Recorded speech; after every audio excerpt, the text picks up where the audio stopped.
Welcome to హెచ్ఎన్ఎన్వై kitchen అండి. హెచ్ఎన్ఎన్వై కిచెన్లో కిచెన్తో ఏమాత్రం పని లేకోకుండా బనానా మిల్క్ షేక్ అయితే తయారు చేసుకుందామండి. కావాల్సిన పదార్థాలు చూద్దాం. బనానా, షుగర్, మిల్క్ అండి, ఇలాచి.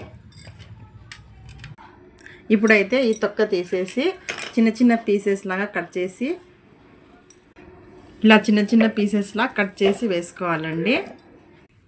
చూడండి, ఇలా మొత్తం కట్ చేసి వేసేసుకున్నాం కదా. ఇప్పుడు ఇందులోకి వచ్చేసి షుగర్ అండి, మనకు కావాల్సినంత స్వీట్గా దీంట్లో వేసుకోవాలి. అలాగే ఇలాచి ఉన్నాయి కదండి, ఇది ఇందులో డైరెక్ట్గా వేయకూడదండి, దంచి మరి దాంట్లోకి వేయాలి. చూడండి, ఇలా దంచుకున్నాము. ఇలా దంచుకున్న దీంట్లోకి వేసేసేయాలి. ఇలా ఇందులోకి వేసుకోవాలండి. ఇప్పుడు దీంట్లో వచ్చేసి మిల్క్ కూడా ఇందులోకి వేసేసి ఇది గ్రైండ్ చేసుకోవాలి. చూడండి, ఇలా మిక్సీకి పెట్టుకున్నాము. ఇప్పుడు వచ్చేసి ఇందులో కొంచెం పాలు యాడ్ చేద్దామండి. పాలు వేసినాం కదండి, ఇది ముందే కాచి చల్లారబెట్టుకోవాలండి పాలు. సో ఇందులోకి వేసేద్దాం. ఇప్పుడైతే గ్లాస్లో తీసుకుందామండి బనానా మిల్క్ షేక్. చూడండి, బనానా మిల్క్ షేక్ అయితే రెడీ అయిపోయింది.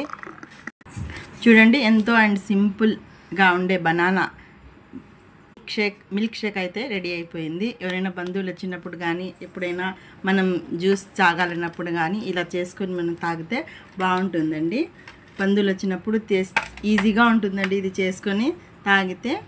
అండ్ ఇప్పుడు వచ్చేసి ఒక చిన్న చిట్కా అయితే చెప్తానండి. ఇది అరటికాయ ఉంటుంది కదా, తొక్క, ఇది పారేకోకుండా ఇది సగానికి ఇట్లా కట్ చేసుకొని, ఇదైతే ఇట్లా కట్ చేసుకున్నాం కదండి, మనం సహజంగా కళ్ళు మనకి మంట ఎక్కుతూ ఉంటాయి కదా, అప్పుడు ఈ అరటికాయ తొక్క ఉంటుంది కదా, ఇలా మనకి కళ్ళ మీద ఇలా పెట్టుకొని ఒక ½ an hour ఇలా మనం గన పెట్టుకుంటే కళ్ళకి చల్లదనం అనేది పడుతుందండి. అండ్ కళ్ళు మంట పట్టుకోకుండా కానీ ఇట్లా పెట్టుకుంటే బాగుంటుందండి.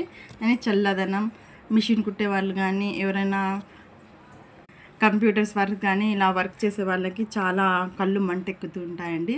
సో అలాంటప్పుడు ఇలా చేసుకుంటే కళ్ళకి చల్లదనంగా ఉంటుంది. ఇదైతే ఒకసారి ట్రై చేయండి. ఇప్పుడైతే ఈ మిల్క్ షేక్ అయితే ఫ్రిడ్జ్లో పెట్టుకోవాలండి. ఒక ½ an hour చల్లగా తాగాలనే వాళ్ళు ఫ్రిడ్జ్లో పెట్టుకొని తాగితే ఇది ఇంకా మరింత రుచికరంగా బాగుంటుందండి. మన ఇంట్లో ఎవరైనా గెస్టులు కానీ ఎవరైనా వస్తే అప్పటికప్పుడు చేసి ఇచ్చేయచ్చు. ఇది అంత బాగుంటుందండి. ఒకసారి మీరు కూడా ఇది ట్రై చేయండి. నా ఛానల్ని లైక్ చేయండి, సబ్స్క్రైబ్ చేసుకోండి, షేర్ చేయండి, అలాగే కుదిరితే కామెంట్ కూడా పెట్టండి.